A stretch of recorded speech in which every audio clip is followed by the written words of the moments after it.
Hello student, I am here Professor Smita Jha to discuss utilitarianism and its discontents. Well, this is very important to know about this utilitarianism during the Victorian time and what its discontents were. During 19th century, Victorian Britain underwent a large number of changes, many of which related to the Industrial Revolution and the rise of industrial capitalism.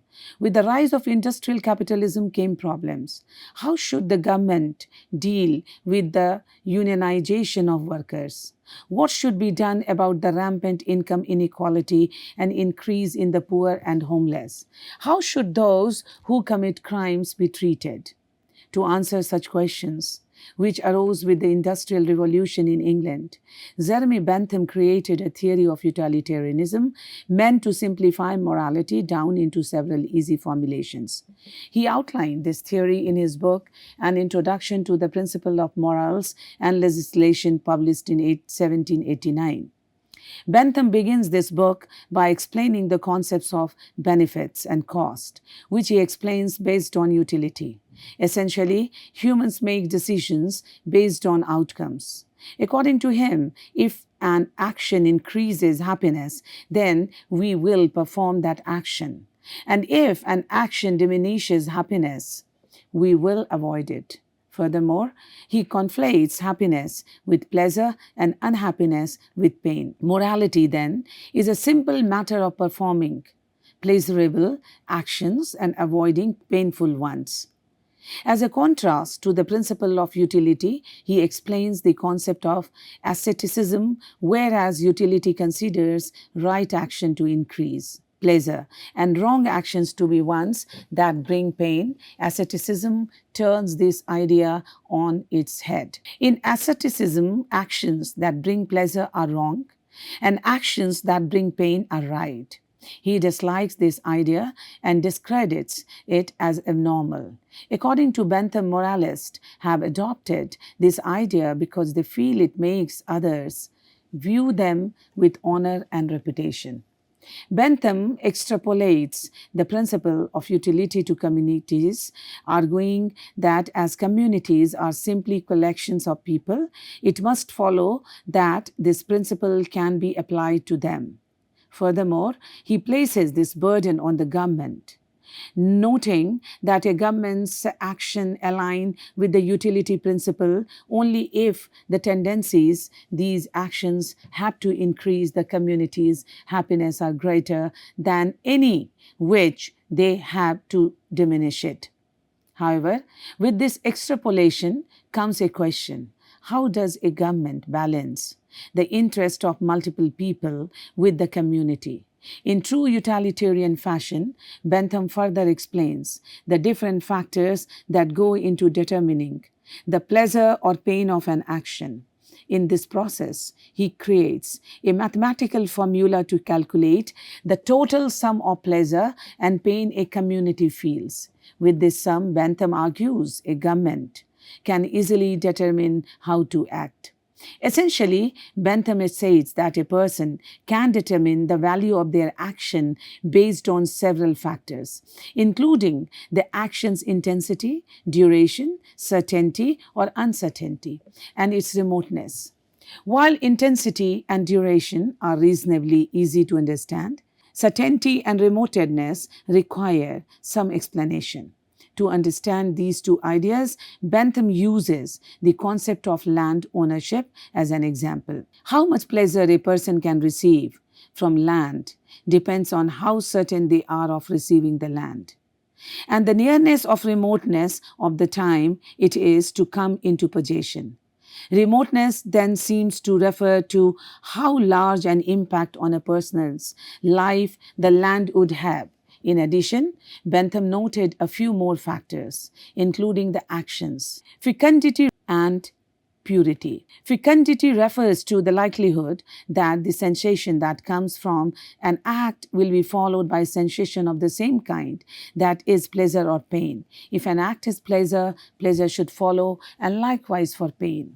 Purity refers to the likelihood that the sensation that comes from an act will not be of the opposite kind. In other words, with fecundity, which one performs an action that we consider a pleasure, will it bring them pleasure? If it as an action we consider a pain, will it bring them pain? Likewise, with purity, if we perform as an act that we consider pleasurable, how likely is it not to bring us pain? And if we perform an act that is painful, how likely is it not to bring us pleasure? Because fecundity and purity relate specifically to the actual action and not just the concepts of pleasure and pain. Bentham separates them. In this way, Bentham imagined an easy method of calculating pleasure. Bentham also adds extent as a factor. Extent measures the number of people who are affected by the action. While this can apply to individual action, it also applies particularly well to community action and the ethical questions surrounding it. The resultant theory of utilitarianism is an ethical model that states that the best action is the one that maximizes happiness or pleasure for the greatest number of people. It is fundamentally concerned with the outcomes of action, asserting that the moral quality of an action is determined by its consequences. The fundamental goal of utilitarianism can be summarized by the phrase, the greatest good for the greatest number. Unlike ethical models, which focus on the morality of actions themselves, regardless of their consequences, utilitarianism affirms that the end justifies the means. Among other things, utilitarianism claimed that people would always choose to do what was pleasant, and therefore the poor would always claim public assistance rather than work. Bentham's disciple Edwin Chadwick thus designed England's Poor Law Amendment Act of 1834, which aimed to curb the rising cost of poor relief. The Poor Law Amendment Act of 1834, also known as the New Poor Law, reformed the existing system of poor relief. The Act decreed that relief for the poor would be provided only within workhouses designed to be unattractive to discourage reliance on public assistance. This approach was intended to discourage idleness and ultimately lead to harsh conditions for the poor. Charles Dickens was a prominent voice in British society. His calls for reforms are seen in many of his essays, letters, fiction. In a sense, each of his classic stories addresses the different problems of rapidly industrializing utilitarian England. Through his vivid portrayals of social injustice, Dickens not only shed light on the plight of the poor and oppressed, but also inspired generations of readers to demand change and work towards a better society. Dickens was a staunch anti-utilitarianist. He believed there is more behind human action than selfish desires for pleasure or aversion to pain. He held the idea that humans are also driven by social bonds and concern that go beyond themselves and their immediate communities. This perspective is reflected in many of his characters and plot. In Oliver Twist, Dickens critiques utilitarianism through the harsh realities of workhouses. The system prioritizes efficiency over humanity and treats orphans like Oliver as mere statistics. The workhouse's cold, utilitarian approach to poverty show how such philosophies dehumanize individuals, leading to suffering rather than genuine welfare. The little Dorrit, Mr. Mardle, a wealthy financier, embodied the destructive nature of utilitarianism. Myrtle earns a fortune through unethical business, dealing the cares only about personal gains and profits. His lavish lifestyle and social status are seen as marks of success, despite being built on a foundation of fraud. A character in Dickens's Great Expectation, Miss Havisham, raises Stella to break man's heart to avenge her own betrayal. Her actions are driven by a desire for emotional utility as she uses Stella as a tool to regain her own sense of power. This ultimately leads to suffering for both Stella and Pip. highlighting the moral consequences of treating individuals as means to an end. In another novella by Dickens titled A Christmas Carol, Scrooge is a character that embodies utilitarianism's selfishness. His transformation after the visits from the spirit illustrates Dickens' belief that true happiness comes from compassion and generosity. But it is actually in his novel Hard Times where Dickens presents his most biting fictional critique of utilitarianism. Dickens' Hard Time is based on his observations in industrial cities. Dickens visited the poorest streets of these cities to witness the ground realities. His first impressions of the factories were very hostile.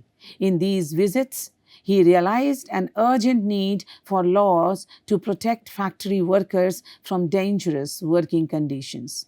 In one of his letters, which he wrote to Fitzgerald, Dickens reflects on the condition of industrial England and states, "I have seen enough for my purpose, and what I have seen has disgusted and astonished me beyond all measures. I mean to strike the heaviest blow in my power for these unfortunate creatures." These feelings of the author are reflected in his novel Hard Times, which aptly portrays the realities of life in industrial cities of the era through a description of tiring and deadly working environment, unionization struggles, employers' attempts to push down these attempts, work accidents, and poor laws. Three separate yet interlinked stories are told in the novel. The first one is the story of a little girl named Sissy who is left in Coketown and needs to work in a circus in order to go to school.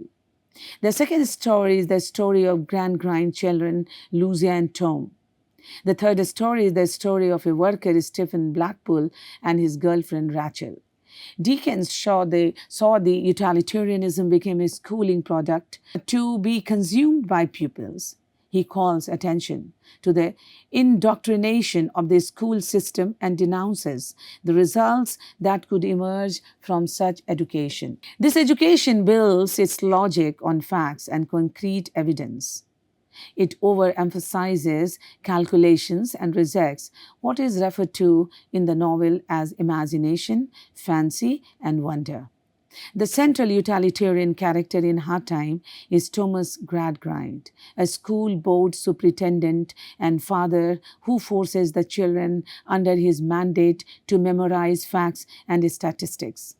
The children are encouraged to maximize utility through their actions by basing their decisions on selfish, cold calculation. On the other hand, they are punished for enjoying artistic entertainment. These children are made to stuff their minds with facts as many and are described as little vessels ready to have imperial gallons of fact poured onto them until they were full to the brim. Gradgrind is the steadfast believer of the philosophy of utilitarianism in the novel. Gradgrind famously tells his grandmaster, "Now, what I want in facts. Teach these boys and girls nothing but facts. Facts alone are wanted in life. Plant nothing else and root out everything else. You can only form the minds of reasoning animals upon facts. Nothing else will ever be of service to them. This is the principle on which I bring up my own children, and this is the principle upon which I bring up these children. Stick to facts, sir." The book mocks such education. The name of the school itself, M. Choakumchild, has a lot to say. On pronunciation, it sounds like choking the child. It is a school that strangles its students and suffocates them. Such schools make the students' lives tasteless and devoid of amusement, joy, or childish, innocent happiness. Gradgrind finds his antithesis in Sissy, a girl at his school who is adopted by the Gradgrinds when her circus performer father abandons her. Sissy is of another world, that of the circus that is governed by art and emotion. which contrast with grad-grind school, an upper-class home, governed by facts, logic, and selfishness. Sissy fails both at school and at home to comply with the mathematical rationalizations of utilitarianism because she is purely empathetic and imaginative. Like Jeremy Bentham, the school teaches that nations thrive when they maximize utility by achieving pleasure for the majority.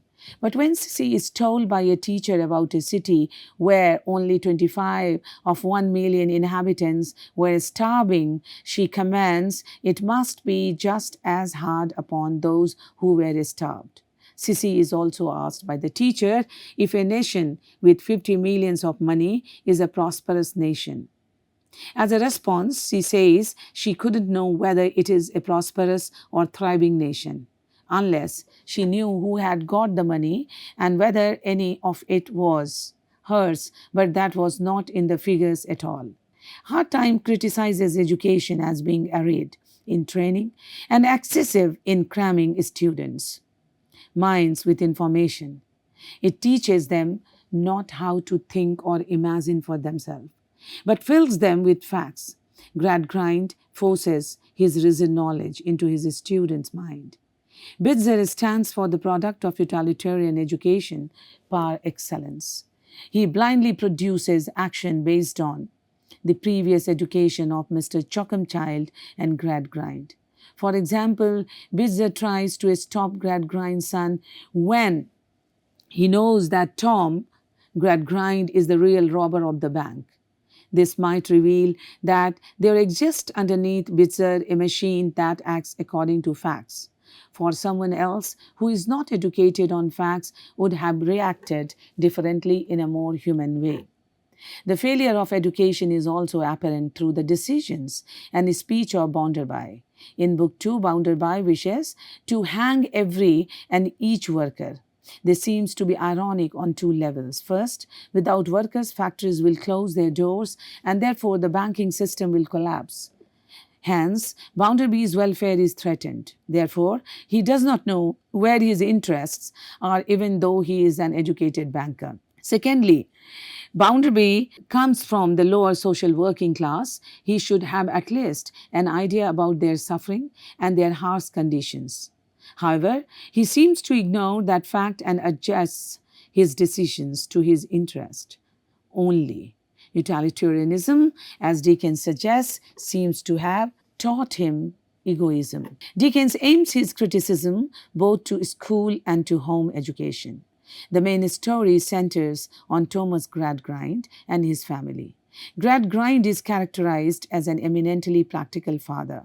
He has a total control over his children and he teaches them to think and behave only according to fact. Gradgrind not only paves the way for his children to embrace the utilitarian ideology, but he also kills in them what makes them human. Their emotions, spontaneity, and imagination. Gradgrind's reaction when he finds Tom and Lucia watching the circus might be the best example to illustrate the authoritarian behavior and implementation of wrong principles of education. Dickens's ultimate message is to show the value of imagination, art, and human connection in a place dominated by fact and rationality. When Tom Gradgrind's children, Lucia and Tom, face hardship because they followed their father's utilitarian thinking, it is ultimately Sissy who will be the one who pilots change in the imaginary of the Gradgrind. Sissy is a magnetic storyteller, someone who can light the spark in the minds of others that illuminates a new vision of the world.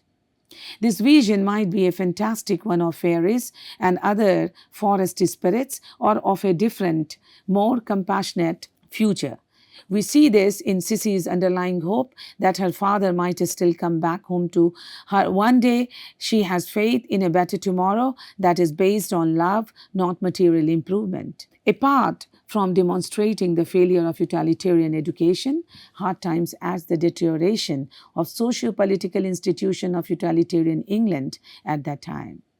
The impact on society and politics is so grave that it leads to institutional deficiency and societal fragmentation. Hard Times depicts utilitarianism as muddling. Stephen Blackpool often says, "Let the laws be. They always are a muddle." He means the laws which are supposed to be for the benefits of everyone, irrespective of their social classes, rather favor the nobles and the bourgeois only. Laws are made by rich people and MPs like Gradgrind to save and serve their interest. Charles Dickens' Hard Time is a satirical social realistic novel in which he deplores the general ethos and philosophy which characterize the era. Hard Times is often labeled as an industrial novel because of its harsh criticism of life. Within an industrialized England, it exposes the ugly facets of the utilitarian ethics of laissez faire policies which settle the main ethos of industrial capitalism. Throughout his novel, Dickens attempts to show that capitalism establishes social inequality. High profit goes to masters, while low wages go to labor force. Accordingly, the gap between social classes has its roots in the embrace of ideology of utilitarianism and the concept of pursuit of happiness. Dickens disparages utilitarianism in that the pursuit of happiness is possible only to those who are wealthy enough. Poor people are not only crushed by the miserable and vicious circumstances of their life, but also by their inability to get rid of poverty. The social gap between classes grew wide. Britons became possessed by the pursuit of material gain. Such an obsession was referred to as the worship of Mammon. Dickens relies on comedy and irony in his satire. The novel caricatures the rich Grind's profile reflects his rigidity as he is described as having a square forefinger and living in a square house. Dickens's characterization is kinder to poor people like Cecilia Jupe or Rachel who display human values. According to Dickens, the pursuit of happiness is nothing but the pursuit of material profit that results in an ugly and depressing system. Rich people have financial, political, and social problems, and others suffer from poor, miserable, and unhealthy life conditions. They are often enslaved inside factories and are deprived of the most vital human rights. Dickens has perceived England as the center of his satire and treats Coketown as a microcosm that mirrors the macrocosm. Comedy and irony are conspicuous tropes in the novel. In fact, Coketown is described as the ugly citadel and town of red brick that would have been red if the smoke and ashes had allowed it. The name Coketown itself appears to mean the city of coal. As the coal is black, almost all the colors used in the description of Coketown, both for the city and its citizens, derive from black color. In that foggy town, there is a river that runs purple, a black canal, and serpents of smoke. These might be best instances that equate the gloomy town of Coketown with a typical industrial city in England. The routine and monotony are also depicted as the defining features of a place that is supposed to provide happiness to its inhabitants. Utilitarianism has bred this monotony in Coketown, which contains several large streets all very like one another, and many small streets like more like one another, inhabited by people equality like one another, who all went in and out at the same hour with the same sound upon the same pavements to do the same work. To the inhabitants of Coketown, every day was the same. This description evokes a depressive boredom. It is noticeable that the description used to depict the ugliness of the city is the same used to objectify a human being. The novel denounces industrialism as a system that dehumanizes people. In other words, the pursuit of happiness is the pursuit of delusionary promise, for prosperity makes sense only if it is shared by all the social classes. Throughout the novel, Dickens critiques the narrow-mindedness and moral bankruptcy of utilitarianism through the characters of Thomas Gradgrind, Josiah Bounderby, and others. He also highlights the moral dilemmas and societal injustices inherent in a utilitarian worldview. Contrarily, he presents an alternative vision of society rooted in empathy, compassion, and moral integrity. Characters such as Sissy Zoop and Stephen Blackpool embody these alternative values, challenging the utilitarian ethos with their acts of kindness and selflessness. Sissy's unwavering loyalty to her father and her compassionate nature stand in stark contrast to the utilitarian principles of self-interest and rational calculation. Finally, it is also important to acknowledge that Dickens was not totally against the Industrial Revolution. He complained only about the bad conditions which came with it. Dickens believed that the revolution should be reconfigured on the lines of humanistic feelings for holistic and sustainable progress. Although Dickens' works generally carry criticism of the hard facts of the age, he attempts to reduce these harshly oppressive conditions. Dickens' works pronounce that it is not only enough to have reason, reality, and facts to understand life, feelings are also equally necessary. It is easier to make sense of life with this holistic perspective. And with this, I conclude the session, and I'm sure that you must be benefited by this lecture, which tells us about the Dickensian point of view and also the impact of industrialization on the London city and also the Western world, which was highlighted during the Victorian time. Thank you very much. We shall meet in another lecture.